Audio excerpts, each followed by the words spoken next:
1, 2, 3. Bien-aimés dans le Seigneur, bonjour. Nous allons aborder un thème aujourd'hui. Je l'ai intitulé La rébellion et l'opposition. La rébellion et l'opposition. Nous allons lire un texte qui est écrit dans Nombre, le chapitre 16, à partir du verset 2 jusqu'à 5. Je dis Nombre 16, 2 à 5. Et le deuxième, c'est toujours dans Nombre 16, le verset 31 à 34. Nombre 16, 31 à 34. Nous allons lire au nom de notre Seigneur et Sauveur Jésus-Christ de Nazareth.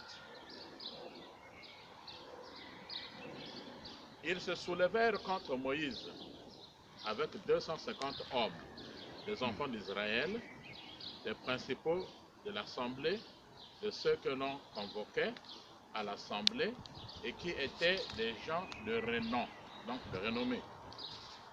Ils s'assemblèrent contre Moïse et Aaron et leur dirent: c'en est assez, car toute l'assemblée, tous sont saints, et l'Éternel est au milieu d'eux.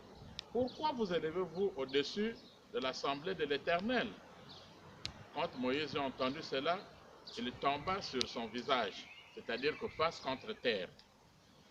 Il parla à Corée et à toute sa troupe en disant: demain, l'Éternel fera connaître qui est à lui, et qui est saint. Et il le fera approcher de lui. Il fera approcher de lui celui qu'il choisira. Nous partons du verset 31 jusqu'à 34. Comme ils achevaient de prononcer toutes ces paroles, la terre qui était sous eux se fendit. La terre ouvrit sa bouche et les engloutit, eux et leurs maisons, avec tous les gens de Corée et tous leurs biens. Ils descendirent vivants dans le séjour des morts, eux et tout ce qui leur appartenait. La terre se recouvrit et ils disparurent au milieu de l'assemblée. Tout Israël qui était autour d'eux s'enfuit à leur cri, car ils disaient: fuyons, de peur que la terre ne nous engloutisse. Amen. Une fois de plus, soyez bénis. Le thème que j'ai intitulé, c'est la rébellion et l'opposition. La rébellion commence au ciel, avec Satan le diable, celui le chef de rebelles. Il se rebelle contre Dieu, celui qu'il avait créé. Et Satan va intoxiquer une partie des anges. C'est ces anges-là qu'on appelle les anges déchus.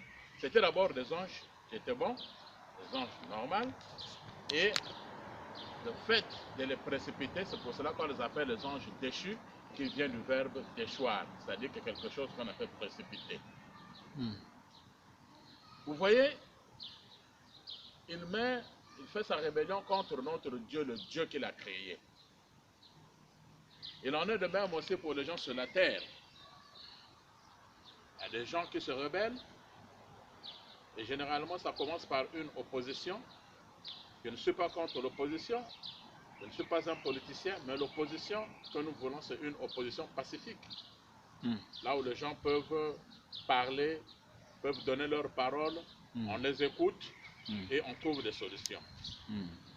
Mais souvent, quand ça tourne mal, ça rentre maintenant dans la rébellion.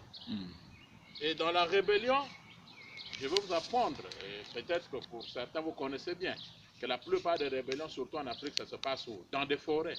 Et les gens fuient, ils partent se cacher dans des forêts, ils se préparent pour venir combattre peut-être le gouvernement en place.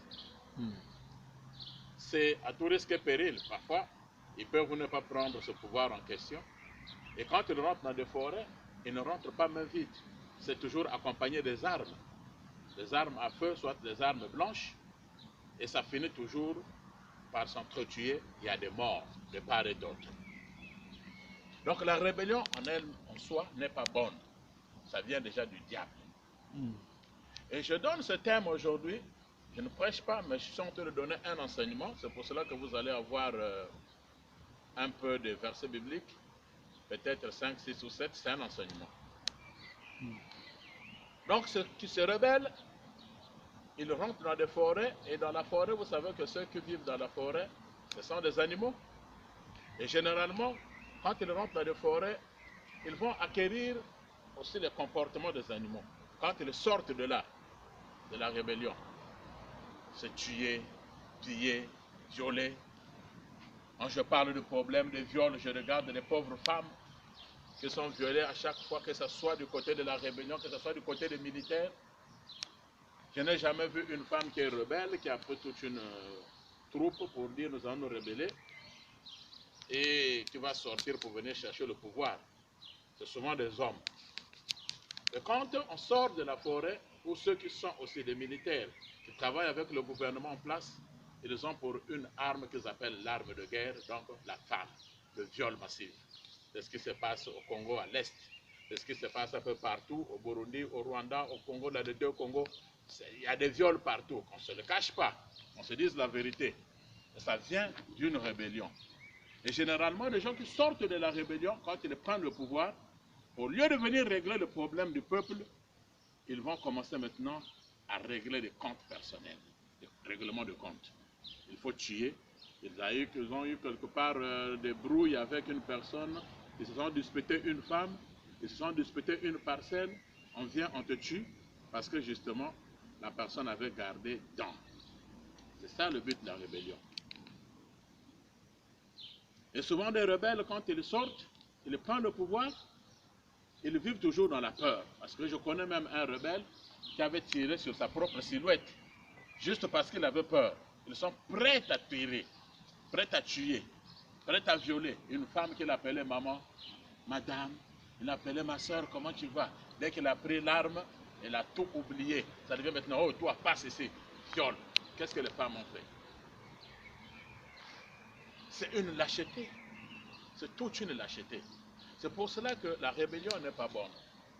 L'opposition, on peut tolérer, mais que ce soit une opposition pacifique. Je ne cesse de le répéter. Ici, il y a eu 3 personnes qui se sont rebellées contre Moïse. Il y a eu Corée, Abiram et Dathan. On dit qu'ils étaient tous de la même famille, sinon d'un même père. Ils vont se rebeller contre Moïse. Ils vont le chercher querelle. Est-ce qu'il n'y a que toi qui es saint avec Aaron?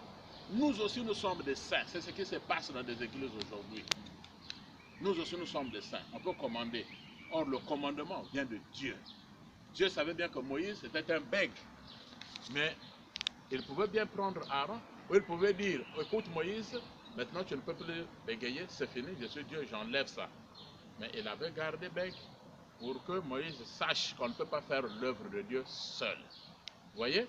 C'est pour cela qu'il lui avait donné Aaron comme interprète. C'est là aussi, je voudrais attirer l'attention des serviteurs de Dieu, des gens qui servent Dieu. Quel que soit ton rang, pasteur, bishop, docteur, évangéliste, on ne peut pas faire un travail seul, on a toujours besoin de quelqu'un. Et à vous les chrétiens aussi, là où un leader, ou là où un pasteur n'a pas pu, il n'a pas réussi, ça veut dire que vous qui êtes à côté, vous devez compléter là où il n'a pas réussi. Au lieu d'aller critiquer, au lieu d'aller chanter, au lieu d'appeler des gens, au lieu de parler de mal de pasteurs, surtout aujourd'hui que les pasteurs sont devenus vraiment des, je peux dire des chiffons. Quand on dit tu es pasteur, non, non, non, on vous connaît tous. Donc on vous emballe tous dans le même drap sale. Mais j'ai toujours dit aux gens que il y a eu d'abord des bons billets qu'on avait fabriqués. Ce sont des gens de mauvaise foi qui sont venus maintenant ajouter de faux billets. Donc parmi les pasteurs, il y a des bons, mais il y a aussi des vrais. Car 2 Chroniques, chapitre 20, verset 20, nous dit, 2 Chroniques 20, 20, nous dit qu'on se confie à l'Éternel, mais qu'on se confie aussi à ses serviteurs, et vous réussirez, ou à ses prophètes. Vous réussirez. Donc il y a encore des bons serviteurs de Dieu. Vous pouvez vous confier à eux. On se rebelle contre Moïse. Les gens ont une mémoire courte. Vous voyez, c'est des jeunes, c'est un manque de respect à Moïse. Moïse n'était pas n'importe qui. Moïse était celui qui parlait avec Dieu face à face. Moïse était celui dont Dieu avait même prêté son nom. Il dit, je te fais Dieu pour Pharaon. Dieu avec un D majuscule et non avec un D minuscule. C'est ce Moïse-là. Le nom de Moïse est écrit 765 fois dans la Bible. 765 fois. On a écrit le nom de Moïse. Rien que dans Exode, il est écrit 290 fois. 290 fois. Donc Moïse n'était pas n'importe qui. Mais celui que Dieu avait choisi, même s'il bégayait, le choix de Dieu n'est pas le choix des hommes. Car dans 2 Rois, vous allez lire, dans 2 Rois, le chapitre 22, je dis bien 2 Rois chapitre 22, le verset 1, le premier verset, nous parle de Josias. Vous connaissez qui était le plus jeune roi du monde? Je n'ai jamais encore entendu. Josias, il n'avait que 8 ans quand il règne sur Juda. Il a dirigé à Jérusalem. Pendant 31 ans, il n'avait que 8 ans. Donc Dieu peut choisir même un petit enfant. Dieu peut choisir n'importe qui pour le mettre à la tête. S'il est mandaté, vous devez le respecter. Il y a des gens qui s'autoproclament aujourd'hui pasteur, bishop, docteur, évangéliste. On ne s'autoproclame pas. C'est un problème de choix de Dieu quand on a reçu une vocation. Moïse avait reçu l'appel. Moïse avait été mandaté par Dieu. Ils vont se rebeller. Ils prennent 250 personnes contre Moïse et Aaron. Mais la Bible dit ce jour-là, Moïse, face contre terre, il a prié. Il fallait maintenant que Dieu tranche le problème. Le juste juge. On n'a jamais entendu cette histoire, quand même quand il y a des tremblements de terre, peut-être. Mais d'un coup, vous réveillez le matin, qu'il y a la terre qui va se fondre. La terre a avalé 250 personnes avec des maisons. La terre a avalé Corée, Abiram, Dathan avec les 250 personnes, y compris les enfants, donc les femmes et leurs biens. Bien-aimés dans le Seigneur, il y a des gens ici sur la terre qui font bloquer, qui font enterrer leur bénédiction parce qu'on parle. On parle. Un homme de Dieu, un enfant de Dieu, un chrétien bien éduqué doit savoir contrôler sa langue. C'est ce que les Burundais même appellent les Ishirogorogo. Ishirogorogo, ce sont des gens qui parlent n'importe comment et n'importe quoi, même dans l'assemblée de Dieu. Vous voyez ce qui s'est passé avec entre Abel et Caïn. Caïn finit de tuer Abel. Dieu lui demande où se trouve son frère. Vous voyez l'impolitesse? À Dieu, il dit, suis-je le gardien de mon frère? S'il avait dit à Dieu, papa, pardonne-moi, j'ai commis quelque chose d'anormal, j'ai tué mon frère. Je pense que Dieu, dans sa compassion, il devait lui dire, ok, je te pardonne, ne répète plus ce que tu as fait. Parce que le péché, il peut être rouge, il peut être noir. Quand on pêche, quand on demande pardon, Dieu a le pouvoir de nous pardonner. C'est un père. Mais lui, il dit, est-ce que je suis le gardien de son père, de mon père, de mon frère? Vous voyez? Là, il y a quelque chose qui ne va pas. C'est ce qui s'est passé avec ces 3 personnes. Il n'y a que vous qui êtes saints. Nous tous ici, nous sommes saints. Oui, on n'a pas défendu que le choix soit saint. Vous pouvez être saint. Ce n'est pas exclure. C'est ce que Jésus-Christ veut. Que celui qui me suive marche dans la sainteté, dans la sanctification. Peu importe, c'est bien. Mais, que l'on dise que vous êtes saints, nous tous, nous sommes saints, ça veut dire que nous tous, nous pouvons diriger. C'est la guerre qui se passe aujourd'hui dans les églises. Les gens se battent pour le leadership. Les gens se battent. Celui qui veut diriger, moi je dois diriger aussi comme lui. Ce n'est pas pasteur qui le veut. N'est pas serviteur de Dieu qui le veut. Ça doit être un choix qui doit être mandaté. Cela, on fait la rébellion. Vous savez, quand vous rébellez contre l'église, or l'église est l'épouse de Jésus-Christ. Une personne sur la terre, quand il a une femme, quand tu viens provoquer sa femme, ça veut dire que tu le provoques, tu le touches directement. N'est-ce pas? Ça veut dire. Alors, Jésus-Christ aussi, étant notre époux, l'église étant une épouse, si vous venez faire la guerre aux hommes de Dieu, vous venez diviser dans l'église, vous venez chercher des palabres, vous venez chercher des problèmes, mais vous allez chercher aussi des problèmes avec Jésus-Christ. C'est là où se trouve le vrai problème. C'est là que vous devez comprendre. Car beaucoup sont rentrés dans des églises comme des infiltrés, tous ne sont pas venus comme chrétiens. L'église étant un lieu que les gens doivent chercher des solutions, un lieu Si tu as des problèmes, tu es stressé, c'est ici qu'on vient chercher la paix, dans une église. Mais malheureusement, ces églises deviennent des églises où on vient diviser, où la rébellion est même rentrée dans l'église. On se rebelle contre les pasteurs, on se rebelle contre les dirigeants, on se rebelle contre même des frères.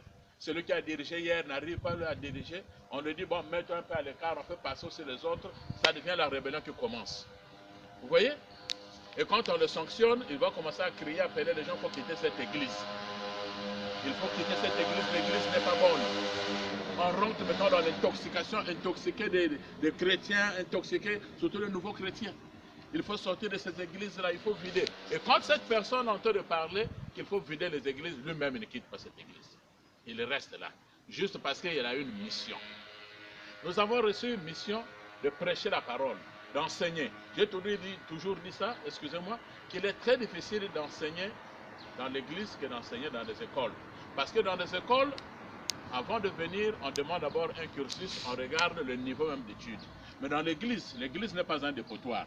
Oui, mais quelque part, vous voyez, celui qui a un niveau, peut-être qui n'a pas été à l'école, celui-là qui s'est arrêté en route, celui-là qui s'est rebellé contre les études, tous viennent se retrouver dans l'église.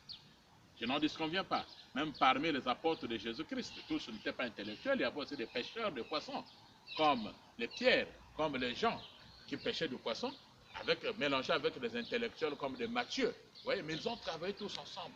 Donc l'église demande une discipline. L'église n'est pas un lieu où on vient se rebeller, de faire de l'opposition. Il y a des opposants aujourd'hui dans l'église qui sont toujours en train de contredire, même là où ils n'ont pas quelque chose à dire, ils doivent toujours dire quelque chose. Vous voyez, ce sont des gens qui ont échoué à la candidature, peut-être en politique. Là, on peut faire l'opposition. Où ils savent que s'il va dans la politique, il n'aura pas une parole, alors il ne peut avoir une parole que dans l'église. Et pour venir emmerder. C'est pour cela que je dis à ceux qui prêchent la parole de Dieu, à ceux qui dirigent, de ne pas céder aux démangeaisons. Parce qu'on ne peut pas faire une course en se grattant. C'est-à-dire que si tu te grattes, pendant que tu es en train de courir, celui qui est derrière toi, il va te dépasser. Paul a dit que nous courons pour obtenir un but. Il court pour obtenir un but pour qu'il porte la couronne un jour, cette couronne de victoire. Je veux que tu puisses la porter. Je veux aussi que moi-même je puisse aussi la porter demain. Alors si tu te mets à se gratter, ce sont des démangeaisons. Des démangeaisons sur quoi? C'est des querelles, des divisions, des futilités. Là on ne devait pas dire, on chuchote, on parle ceci. Et j'ai toujours dit aux gens, ne vous dites pas qu'est-ce que les gens pensent de vous, mais dites-vous qu'est-ce que Dieu pense de vous. Parce que les gens parleront toujours. Et personne ne pourra faire l'unanimité. Même Jésus-Christ ne fait pas l'unanimité jusqu'à aujourd'hui. Donc, nous devons rester sereins jusqu'à obtenir un but. Jusqu'au dernier jour, tu diras, mission accomplie, papa, moi j'ai accompli ma mission. Moi, quand je prêche, quand j'enseigne, quand je fais des choses dans l'église, même chanter, jouer aux instruments, je le fais pour un but parce que je sais que je dois obtenir aussi le salut un jour. Alléluia. Que Dieu vous bénisse. Et c'est pour vous dire que la rébellion, elle n'est pas bonne. Vous voyez, les gens ont la mémoire courte. Je vais donner un conseil aussi aux jeunes qui viennent d'arriver dans le ministère. Souvent, il y a des jeunes qui se comportent bien, il y a d'autres qui viennent avec une politesse. On n'arrive pas à respecter les gens qui ont commencé l'œuvre avant vous. Même dans la chanson, dans la musique. Tu chantes, tu arrives, tu joues un instrument. Il y a des gens qui ont commencé avant toi. Respecte-les. Car en français, il y a un adage qui dit que dites bonjour à celui qui descend de l'escalier pendant que tu montes. Dites bonjour à celui qui descend de l'escalier et pendant que tu montes. Car si tu tombes, celui qui te relèvera. Amen. Car si tu tombes, celui qui te relèvera. Celui qui peut te donner un conseil, arrange-toi comme ceci, fais ceci, rentre dans la prière. Mais si tu es un connais tout, tu viens avec l'orgueil. Vous voyez, c'est ça ce qui dérange même dans les églises. Les petits, les jeunes, il n'y a pas de petits dans les églises, mais quand même les jeunes, ils doivent respecter les grandes personnes. Vous voyez que même dans la Bible, il est écrit dans 1 Timothée, le chapitre 1, le verset 20. 1 Timothée 1, le verset 20. Qu'il y avait Alexandre Hyménée qui avait blasphémé, ils avaient blasphémé contre le Seigneur. Et Paul, la Bible dit, que les a mis à la disposition de Satan. Allez dire, hein? 1 Timothée chapitre 1, le verset 20. Les a mis à la disposition de Satan. C'est-à-dire qu'à un certain moment, quand vous dérangez trop un homme de Dieu, il peut vous mettre à la disposition de Satan. Parce qu'ils sentent que vous n'êtes pas chrétien, vous venez pour chercher des problèmes, n'est-ce pas? Et si vous regardez encore dans Hébreu, vous allez lire Hébreu, le chapitre 13, le verset 17. Hébreu 13 et 17 nous dit que respectez, obéissez à vos conducteurs, car c'est eux qui veillent sur vos âmes. Alléluia. C'est eux qui veillent sur vos âmes. Ils ont de comptes à rendre à Dieu. Donc obéissez-les. Obéissez-les. Nombreux pour se révolter. Quand ils finissent de se révolter, ils prennent des oppositions, ils finissent par quitter, ils pensent qu'ils peuvent changer des églises. S'ils changent une église, c'est là où la solution sera trouvée. Mais non. Mais non. La Bible nous dit quoi? Hébreu chapitre 10, verset 25. Hébreu 10, 25, qui n'est pas bon à vous de changer les assemblées. Cela ressemble carrément aux païens. Vous quittez aussi aujourd'hui, vous changez d'assemblée. Vous savez qu'il n'y a pas normalement de nouveaux péchés, mais il n'y a que de nouveaux pécheurs. Alléluia. Il n'y a pas de nouveaux péchés, mais il n'y a que de nouveaux pécheurs. Vous pouvez changer des assemblées, mais tant que ton corps n'a pas changé. Tu peux prendre un bois, tu le jettes dans l'eau, il ne deviendra jamais un poisson. Ce que Dieu veut, c'est le changement. Arrêtons avec la rébellion. Avançons dans l'œuvre de Dieu. Arrêtons avec l'opposition. Et pour les hommes de Dieu, le but de la rébellion dans les églises de l'opposition, c'est de vous faire dérouter la voie, l'objectif. Je suis allé au Gabon, j'ai trouvé un pasteur qu'on appelle Edouard Ibala. C'est un grand frère dans la foi. C'est un grand frère qui a commencé le travail, le ministère pastoral avant moi. Mais je suis arrivé, je l'ai respecté. Je l'ai respecté. C'est un bon pasteur, il prêche bien, il enseigne bien. Je suis venu, mais dans l'œuvre de Dieu, on se complète. Il est venu me prendre, on m'a dit qu'il y a un pasteur qui est arrivé ici. Vous êtes pasteur? Je dis oui, je le suis. Il me dit, voici l'église. Tu vas commencer à diriger. Et comme tu es aussi musicien, tu vas former une chorale, il nous manque une chorale. Nous avons fait ce travail avec la sœur Eliane Binongi qui est en France aujourd'hui. On a monté la chorale et j'ai commencé à enseigner, j'ai commencé à prêcher. Je n'ai jamais parlé du mal de ce pasteur. Ce qui arrive aujourd'hui, c'est que ceux qui viennent, les arrivistes, c'est-à-dire que tu es venu trouver des gens qui ont déjà monté une église. Quand tu viens, tu commences à mener la rébellion, tu veux écarter des personnes, tu ne veux plus voir même celui qui a commencé avec cette église-là. Nous devons respecter ceux qui ont commencé l'œuvre de Dieu avant nous. Et quand nous sommes partis là-bas, nous avons travaillé d'un commun accord. Le monsieur s'est retiré et il a plié ses pieds et dit, je chante de prier. Ce n'est pas pour dire que je me suis écarté, mais je te laisse travailler. Quel bon homme. Un homme de Dieu doit être comme ça. Aujourd'hui même, c'est entre nous les pasteurs, on se tiraille, il y a des déchirements dans les églises, des mésententes, des calomnies, on parle de n'importe quoi, n'importe comment. Nous n'avons pas à lutter contre la chair. Nous n'avons pas à lutter contre les gens. Nous avons un seul ennemi, celui qu'on appelle le diable Satan. Même la Bible dit que nous devons avoir des ceintures autour de nous. Un adage burundais dit que Abakegera Ugamba. Abakegera Ugamba, ça veut dire attachons les ceintures pour le combat. Abakegera Ugamba. Rugamba. Abakegera Rugamba, attachons les ceintures pour le combat. Ça veut dire que nous devons attacher nos ceintures, pas pour combattre des frères, pas pour combattre des sœurs, mais pour combattre le diable, pour combattre les faussetés, pour combattre les fausses doctrines, pour combattre nos fausses habitudes. C'est celui-là le combat que nous avons, que les hommes de Dieu ont, que les fidèles ont, que les chrétiens ont, les vrais chrétiens. Pour qu'un jour nous puissions aussi hériter le ciel, que nous soyons à côté de Jésus-Christ. Jésus-Christ revient bientôt, hein. Soyons prêts. Écartons les rébellions, écartons les querelles, écartons les divisions au sein de l'Église. Parce que ce n'est pas normal. Vous voyez, le but du diable, le but des querelles, le but de l'opposition, c'est de nous faire rater le ciel. Vous avez vu, Moïse, c'était quelqu'un qui avait souffert pour faire sortir les enfants d'Israël dans l'esclavagisme. Vous savez le risque qu'il avait pris? Il avait pris des risques. Vous voyez même dans la Bible, on ne parle même pas beaucoup des enfants de Moïse, ni de la femme de Moïse. Il avait une famille. Ça veut dire qu'il n'avait même pas le temps de prendre même soin de sa famille à cause de l'œuvre de Dieu. Il sort des enfants d'Israël, il commence à les chercher querelle, il commence à les chercher des problèmes. Je suis vraiment triste quand je lis ce passage. Vous voyez que le but que Moïse n'est pas rentré dans la terre promise, c'était le peuple qu'il avait cherché querelle, qui s'est rébellé contre lui. Pendant que Moïse priait pour eux, aucune personne ne s'est levée pour prier pour Moïse. Vous voyez? Et ils le mettent dans l'erreur. Vous savez qu'il y a des gens qui vous poussent à rentrer dans l'erreur, qui vous poussent à tomber dans l'erreur.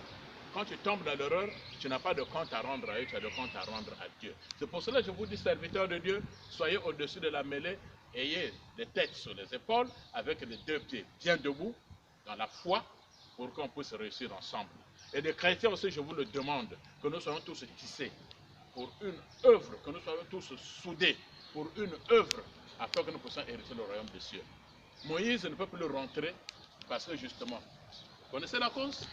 Pour la première fois, on lui dit, c'était Dieu dit à Moïse, les enfants de Dieu ont cherché, les enfants d'Israël ont cherché querelle à Moïse. Nous n'avons pas de l'eau pour boire. Là où nous étions en Égypte, nous étions bien. Vous savez, il y a des gens qui veulent vivre dans le passé, dans la souffrance. On leur sort du péché, ils veulent repartir dans le péché. On leur sort de l'esclavage, ils veulent rentrer encore, repartir là-bas. Si vous lisez dans Exode, je dis bien, le chapitre 17, verset 1 à 7. Exode 17, verset 1 à 7. Pour la première fois qu'ils ont cherché querelle à Moïse à cause de l'eau, Dieu a dit à Moïse, prends ton bâton et frappe, donc légèrement, sur le rocher. Je dis bien Exode 17, 1 à 7. Moïse prend le bâton et le frappe sur le rocher les a donné de l'eau. Ils ont bu, ils étaient contents. Et quelques jours après, ils oublient ce que Moïse avait fait. C'est celui-là le faux chrétien, qui a une mémoire très courte, qui oublie facilement, qui n'est pas reconnaissant. La reconnaissance. Pour la deuxième fois, ils font encore du bruit. Dieu leur dit, dis à Moïse et Aaron, retirez-vous, allez-y. Cette fois-ci, ne parlez pas, ne frappez pas le bâton, le rocher, je voulais dire, excusez-moi, mais parle, pas frappe, parle à ce rocher. Nombre chapitre 20, je dis bien Nombre chapitre 20, le verset 7 à 12 maintenant. Nombre 20, 7 à 12.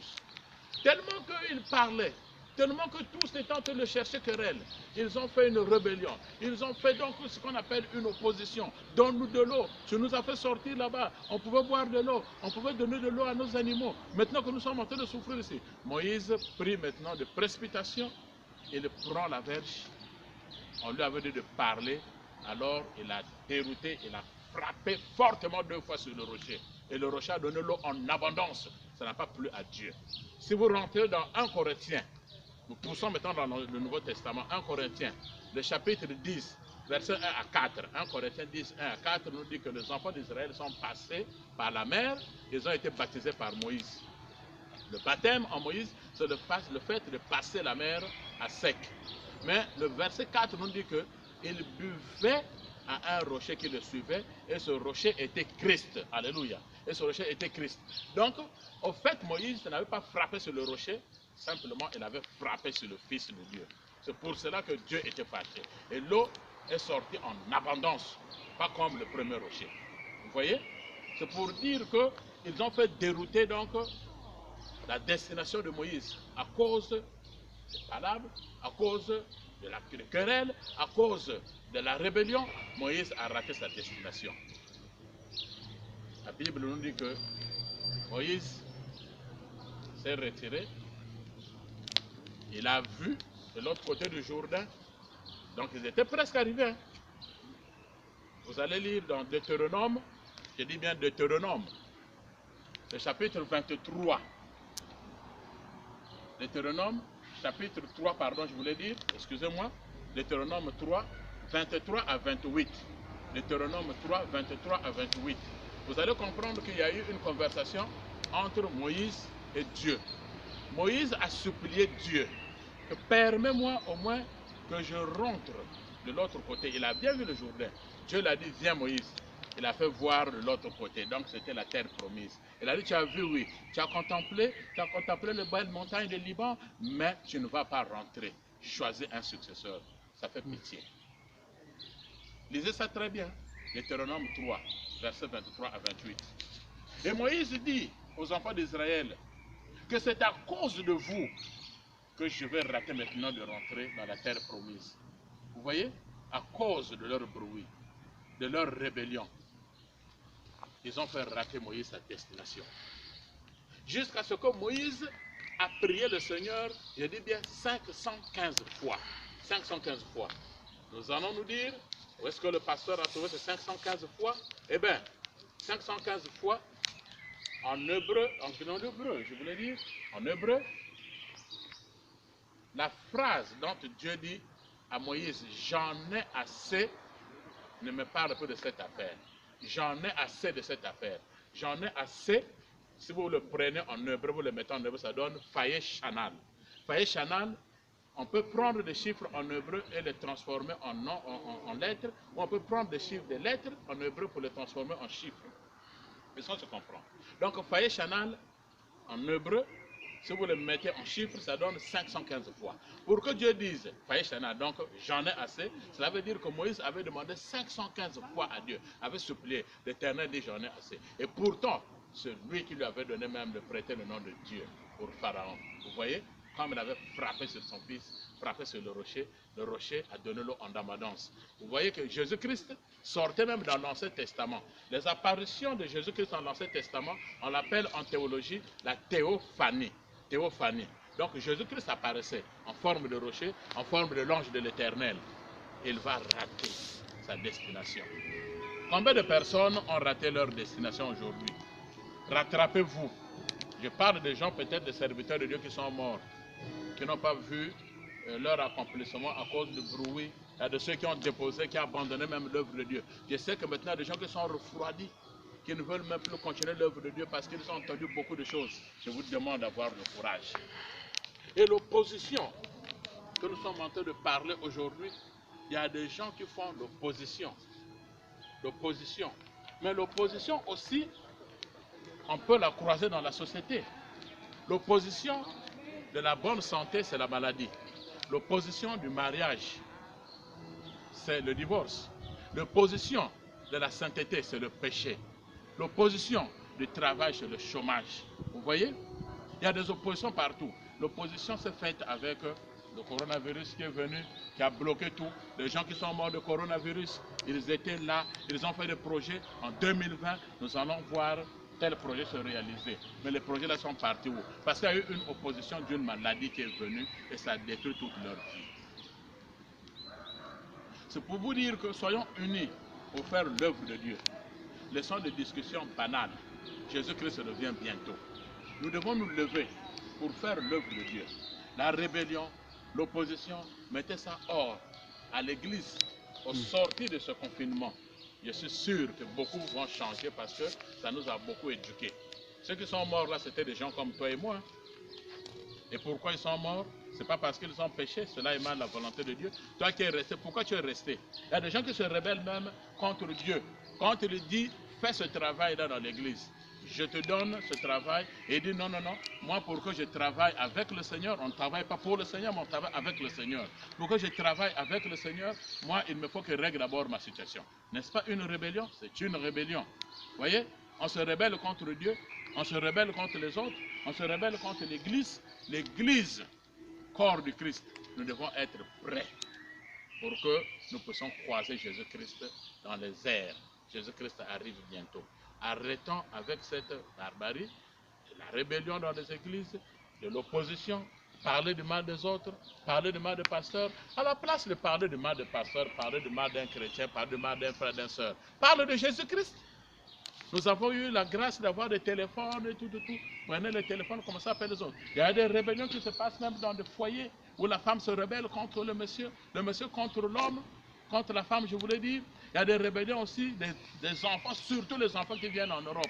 Ceux qui écoutent, qui disent aux gens de suivre ce message.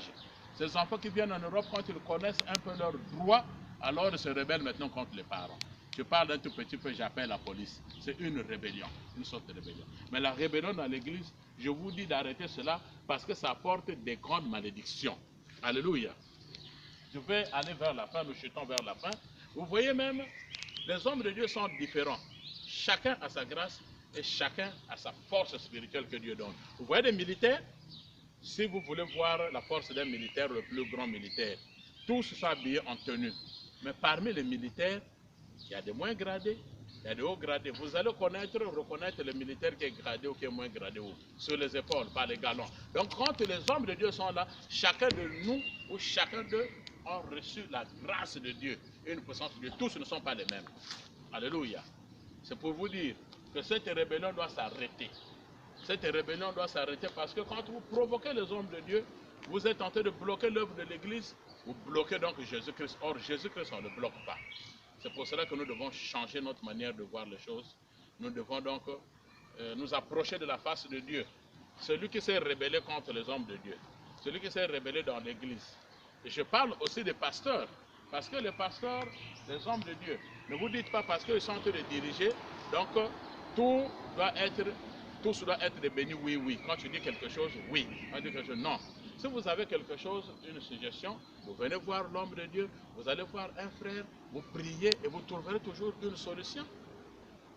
À la cité, dans le monde, vous disputez, il y a des bagarres, il y a des rébellions, vous amenez encore ça dans l'église. Le monde est venu dans l'église. Non, non, non, nous devons arrêter avec ces choses. Jésus-Christ a besoin que nous ayons la paix, car l'opposition de la paix, c'est la guerre. Et nous devons sortir de ces oppositions, de la rébellion, se confier en Jésus-Christ de Nazareth. Je voulais vous dire, à dater d'aujourd'hui, à partir de maintenant, que chacun maintenant sache comment parler, comment arranger sa bouche, comment dire, qu'est-ce que tu peux dire? Tu peux dire quelque chose aujourd'hui qui te bloque toi-même. Tu vas voir tes bénédictions être enterrées, comme les Corées et les autres se sont enfoncés sous la terre. Tu vas faire enfoncer tes bénédictions et la malédiction peut aller même de génération en génération jusqu'à tes enfants, jusqu'à tes petits-fils, parce que tu avais prononcé quelque chose de mal contre l'Église ou contre Dieu. Et je voulais dire maintenant que Dieu vous bénisse pour cette parole, que Dieu vous bénisse. C'était là le révérend pasteur Albert Loudi, pasteur dans l'église La Montagne de l'Espérance et de la Grâce, ou La Montagne de la Grâce et de l'Espérance, basée à Bergen en Norvège. Et je voulais vous dire que Dieu vous bénisse.